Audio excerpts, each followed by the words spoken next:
Wars kind of got started by John Deere. They came to a Ballweg Implement and they asked us if we wanted to get started with this program.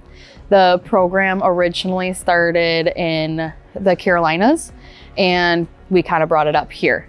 So this is our 4th year doing Gator Wars. So what Gator Wars is a hands-on competition for high school students, and they compete in groups of 3 or 4 students and do a series of different activities that they need to complete within a 15-minute time frame.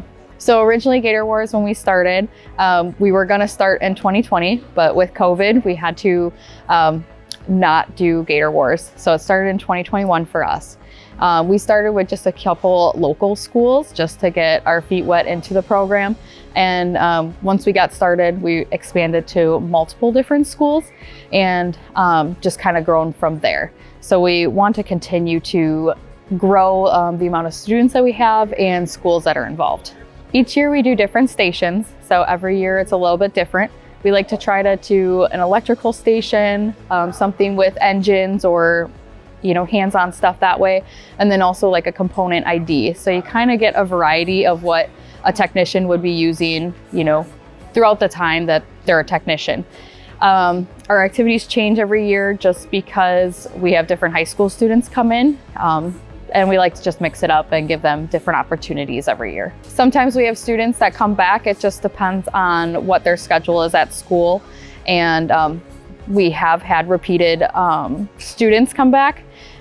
Sometimes they're brand new students. So we have a couple repeated, but a lot of brand new ones.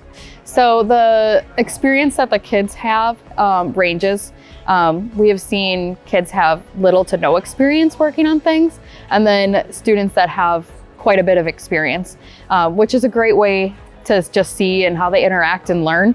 And that's what this whole competition is about, is just learning and expanding their knowledge and getting that hands-on opportunity. So everything is judged based on each activity. So we have judges that are from John Deere, and they come and judge each individual activity. Each activity is based on how they work together as a team, the time it takes them to complete the activity, and if they complete the activity correctly.